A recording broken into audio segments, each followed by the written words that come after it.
Good morning everyone. आज का topic है प्राइम मिनिस्टर, प्रधानमंत्री। प्रधानमंत्री भारतीय संविधान का आर्टिकल नंबर 74 इस पद की क्या करता है? व्यवस्था करता है। इस पद की व्यवस्था, आर्टिकल नंबर ध्यान रखिएगा, अनुच्छेद 74। तो संविधान बना था, इसकी व्यवस्था की गई थी आर्टिकल नंबर 74 में। फिर है इसकी नियुक्ति। तो नियुक्ति देखिए, हम जैसे याद रखने के लिए ध्यान रखिए कि जैसे नियुक्ति करेगा तो वो अपन से ऊपर वाला व्यक्ति करेगा। तो जिसकी पद प्रतिष्ठा उस व्यक्ति से क्या हो ज्यादा, तभी तो जैसे अवार्ड देते हैं या ऐसी व्यवस्था होती है, तो उस पद या प्रतिष्ठा से व्यक्ति ऊपर होता है। तो अब ध्यान रखने के लिए बता रहा हूँ। तो अब नियुक्ति, जैसे प्रधानमंत्री है तो संवैधानिक रूप से सबसे बड़ा कौन है? राष्ट्रपति है। तो इसकी नियुक्ति कौन करेगा? राष्ट्रपति करेगा।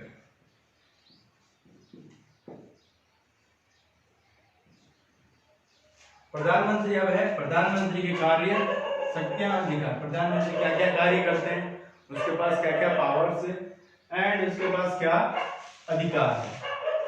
सर्वप्रथम है मंत्रिपरिषद का निर्माण। वो सबसे पहले क्या करते हैं? पॉइंट देखिए कि मंत्रिपरिषद का निर्माण करता है। जैसे लोकसभा है, लोकसभा चुनाव होने के बाद वहां के सदस्य है वो प्राइम मिनिस्टर को चुनते हैं। उसके बाद क्या होता है, चुनने के बाद क्या होता है कि मंत्रिपरिषद, इसको है एक अलग टॉपिक में डिटेल से पढ़ लेंगे मंत्रिपरिषद को, तो उसका गठन करता है। जैसे कि अभी पिछले चुनाव में क्या हुआ था, जैसे बताया था कि कई सांसद है कि वो 60 घंटे में लगे रहते हैं कि उनको है कि कोई मंत्री का पद मिल जाए, क्योंकि जो सांसद होते हैं उन्हीं में से उनको कुछ एक को मंत्री का पद दिया जाता है। उनके पास कुछ न कुछ वो मंत्रालय होते हैं। तो उन्होंने कहा था कि आप किसी चक्कर में मत रहिएगा, कोई कहेगा कि मैं दिलवा दूंगा, ये दिलवा। प्रधानमंत्री का वो जो उस दिन वीडियो भाषण दिया था उन्होंने, तो मंत्रिपरिषद का गठन है, प्रधानमंत्री करते हैं। पद ग्रहण करने के बाद प्रधानमंत्री का सर्वप्रथम कार्य क्या होता है? मंत्रिपरिषद का वो चुनेंगे, तो सांसद है वो चूज करेंगे प्राइम मिनिस्टर को, और प्राइम मिनिस्टर का सर्वप्रथम इसके बाद यही काम होगा कि वो क्या बना ले, मंत्रिपरिषद का गठन कर ले, उसमें मंत्री, और वो भी उसमें भी वो क्या निर्णय करते हैं कि प्रधानमंत्री निर्णय करता है कि मंत्रिपरिषद में कितने मंत्री हो, ये भी है कि कितने उसमें क्या होंगे, मंत्री होंगे, और कौन कौन होगा, ये बात, ये भी जैसे ये बात मैंने कही थी। उन्होंने उस वक्त कहा था कि ये मत किसी चक्कर मत रहिएगा कि कोई कहता है कि मैं आपको मंत्री का पद दिलवा दूंगा। तो उन्होंने एक खुली जो सभा हुई थी उससे पहले उन्होंने संबोधित किया था कि बड़ी व्यवस्थित तरीके से, और जिसको एक्सपीरियंस है, कोई मंत्रालय है, एक्सपीरियंस जिस क्षेत्र में, उसी को उस तरह के मंत्रालय दिए जाएंगे। तो आप इस तरह की भ्रांतियों में ना रहे, क्योंकि प्राइम मिनिस्टर खुद चूज करेंगे कि कौन कौन मंत्री होगा। सलाह तो लेते होंगे लेकिन उनका स्वविवेक भी होता है उसमें, तो कितने मंत्री हो और कौन कौन मंत्री हो वो तय करेंगे कि ये डिपार्टमेंट, क्योंकि नया डिपार्टमेंट भी वो बना सकते हैं, उस डिपार्टमेंट को बंद भी कर सकते हैं। भाई उनको पता है हो कि इस डिपार्टमेंट की जरूरत नहीं है, हाल ही में कई मंत्रालय बंद हो गए हैं, तो कुछ नए मंत्रालय की शुरुआत की है। तो मंत्रिपरिषद में कितने मंत्री हो और कौन कौन होगा। फिर सेकंड नंबर पे है कि मंत्रियों के में विभागों का बंटवारा, क्योंकि वो जो विभाग है अभी बता दिया था कि विभागों में भी कई विभाग जैसे जिसकी जरूरत नहीं थी उन विभागों को क्लोज कर दिया, कई नए विभाग भी बनाए गए हैं जिसकी जरूरत के हिसाब से होता रहता है। तो मंत्रियों में विभागों का बंटवारा और परिवर्तन भी देखिए, तो उसमें है वो परिवर्तन भी कर सकते हैं। उनको लगे कि कुछ जैसे जल संसाधन मंत्रालय, उनमें ही कुछ अलग उनको लगे कि इसमें सही से काम नहीं हो रहा, तो उनमें भी वो अलग मंत्रालय बना सकते हैं। तो मंत्रियों में क्या करेंगे, विभागों का बंटवारा करेंगे, और उसमें वो क्या करते हैं, विभागों में चेंजिंग भी कर सकते हैं। बंटवारा करते समय वो क्या करेंगे, प्रधानमंत्री स्वविवेक के अनुसार ही कार्य करता है, क्योंकि संविधान अंदर में वो किसी से सलाह ले, लेकिन संविधान में ऐसा कुछ नहीं कहा गया है। तो संविधान में लिखा होता कि आपको सलाह लेनी ही पड़ेगी, सलाह लेनी पड़ती। यदि अंदर ये सलाह लेते हैं तो इसमें कोई हर्ष नहीं है, और उसमें कोई भी टेंशन की बात नहीं है कि वो किससे लेते हैं, किससे सलाह लेते हैं। लेकिन ये कोई मतलब उस पर प्रेशर नहीं है कि वो सलाह ले ही ले किसी से, सभी वे के अनुसार है। मंत्रियों को बंटवारा करते समय प्रधानमंत्री सब विवेक वो नहीं अपने स्वयं से चूज करके उनको लगे कि ये मंत्रालय इस व्यक्ति को, ये विभाग इस व्यक्ति को, उस मंत्री को दिया जाना चाहिए, तो वो विवेक अनुसार कार्य करें। तो मंत्री परिषद का कार्य और संचालन, उनका कार्य और संचालन क्या होता है, मंत्री परिषद को अपन डिटेल से पढ़ लेंगे आगे दूसरे एक वीडियो में। तो मंत्री प्रधानमंत्री है, वो मंत्रिमंडल की बैठकों का क्या करता है, सभापतित्व करता है, और मंत्रिमंडल की समस्त कार्यवाही का संचालन वो करते हैं। तो एक तो सभापतित्व वो करते हैं, मंत्रिमंडल की बैठकों का सभापति, ध्यान रखिएगा प्रधानमंत्री मंत्रिमंडल की बैठकों का सभापति, यहाँ अध्यक्ष उपाध्यक्ष नहीं है, प्रधानमंत्री स्वयं है। मंत्रिमंडल की बैठकों का सभापतित्व है, वो स्वयं प्रधानमंत्री करते हैं। और मंत्रिमंडल की समस्त कार्यवाही का, जो मंत्रिमंडल है उसकी समस्त कार्यवाही है, उसका संचालन भी कौन करता है, तो प्राइम मिनिस्टर करते हैं। इसको नोट कर लीजिएगा, फिर आगे बढ़ते हैं।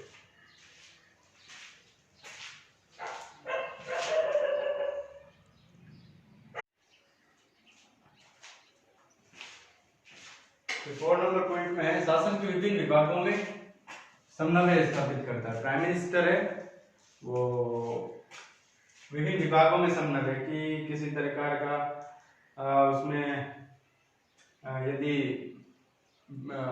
उसमें लड़ाई हो जाए कि क्या करना है क्या नहीं करना है, किस तरह की व्यवस्था करने के लिए क्या करेंगे, वो विभाग में समन्वय स्थापित करने की में भी प्राइम मिनिस्टर की भूमिका है। ठीक है, इसको मैं डिटेल में लिखा है नहीं, समन्वय ऑप्शन से लेना कि समन्वय का अर्थ आप डिटेल में यही होता है कि उसमें किसी प्रकार का उसमें हो जाए तो वो उसमें समन्वय स्थापित करेगा।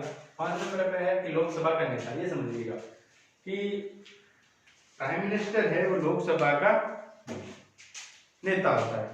ये जरूरी नहीं है कि प्रधानमंत्री संसद का मुख्यतः लोकसभा का नेता होता है। ये देखिएगा कि संविधान में ये नहीं लिखा गया है कि वो किस सदन का, राज्यसभा का हो या लोकसभा का, ये लिखा नहीं गया है। प्रधानमंत्री चाहे तो राज्यसभा का नेता हो सकता है, वो चाहे तो लोकसभा की सदस्यता ले सकता है, उस पर डिपेंड है।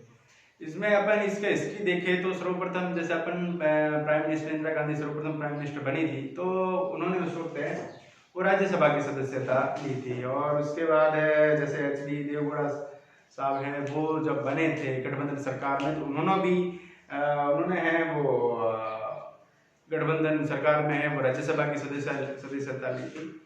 तो एक्चुअली में जैसे संसदीय परंपरा के अनुसार ये है कि वो लोकसभा का ही नेता हो।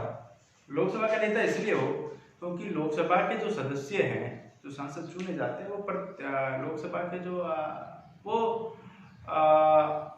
चुनाव होते हैं लोकसभा के, तो उसमें प्रत्यक्ष रूप से क्या है, जो सांसद चुने जा रहे हैं वो सांसद हैं, जनता की प्रत्यक्ष भागीदारी होती है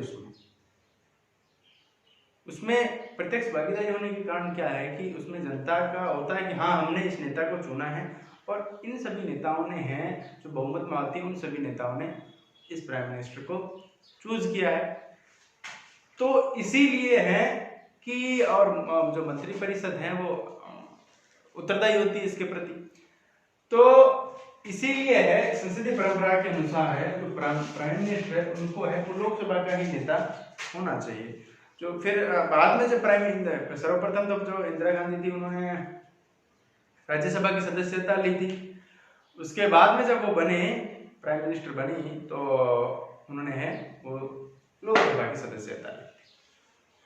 और आमतौर पर माना जाता है जो लोकसभा की जो सदस्यता लेता है, प्राइम मिनिस्टर के पास लोकसभा की सदस्यता होती है, वो पावर में होता है।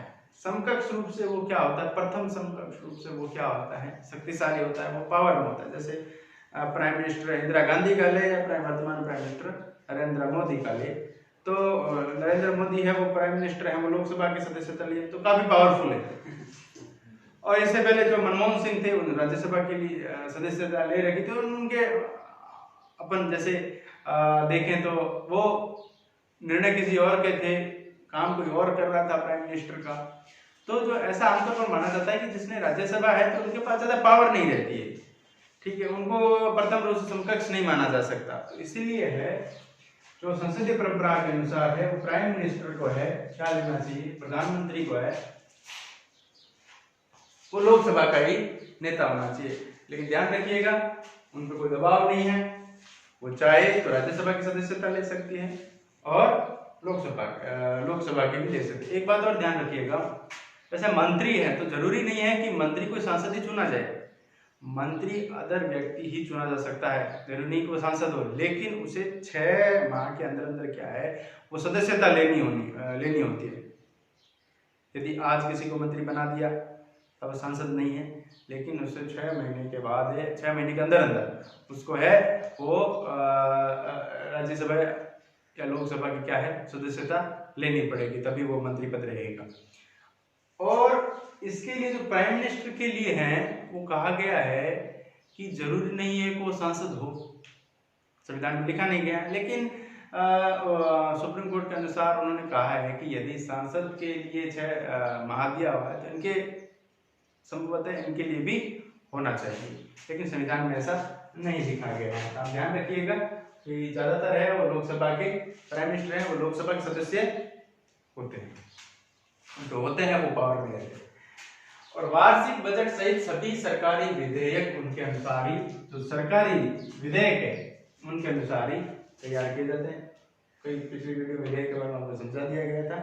तो जो गवर्नमेंट विधेयक होते हैं उनके अनुसार ही तैयार किए जाते हैं। 6 नंबर पे एक पॉइंट है कि राष्ट्रपति तथा मंत्रिमंडल के बीच संबंध स्थापित करता। सार्वजनिक महत्व के मामले पर राष्ट्र के प्रधान से केवल प्रधानमंत्री के माध्यम से ही संपर्क स्थापित किया जा सकता है। सार्वजनिक महत्व का मतलब है जैसे युद्ध की स्थिति आ गई हुई तो उस वक्त प्रेसिडेंट, संवैधानिक रूप से तो प्रेसिडेंट सबसे बड़े हैं, लेकिन अदर कंट्री से बात करनी है, उनसे कुछ सहायता लेनी है तो राष्ट्रपति बात नहीं करेंगे, बात किसकी होगी, बात होगी प्राइम मिनिस्टर की, वहाँ प्राइम मिनिस्टर बात करेंगे। तो है जो है राष्ट्र के प्रधान से, अपने देश में जो राष्ट्र प्रधान है वो जो कार्य के रूप में देखते हैं तो वो प्राइम मिनिस्टर हैं। राष्ट्र के प्रधान से केवल है वो प्रधानमंत्री के माध्यम से ही संपर्क स्थापित किया जा सकता है। और भी कई महत्व है, सार्वजनिक कई महत्व है, तो उन मामलों में भी कौन संपर्क स्थापित करेगा, वो है प्राइम मिनिस्टर। अब जैसे इंडिया पाक बॉर्डर पर किसी की तनातनी होगी, इंडिया चाइना में होगी, तो वहां पर भी जो बातचीत होगी तो यहाँ के वो प्राइम मिनिस्टर ही करेंगे, ना कि राष्ट्रपति करेंगे, ठीक है। विभिन्न पद प्रदान करना, अब देखिए विभिन्न पद प्रदान करता है, विभिन्न पद प्रदान तो ज्यादातर कौन करते हैं, वह राष्ट्रपति के द्वारा। कुछ पदों की नियुक्तियां कौन करेगा, वो राष्ट्रपति के द्वारा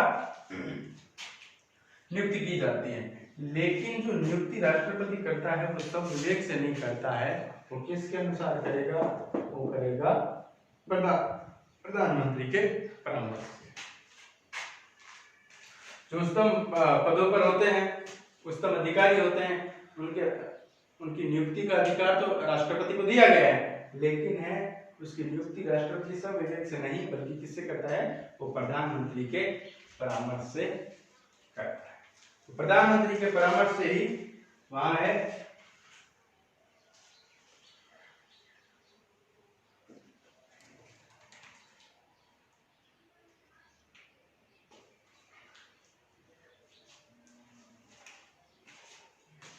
ठीक। तो बाकी क्या है जो अगले वीडियो में देखेंगे, मंत्री परिषद है, मंत्रिमंडल है, उसमें डिफरेंस देखेंगे और मंत्री परिषद के बारे में डिटेल से पढ़ेंगे। Thank you very much.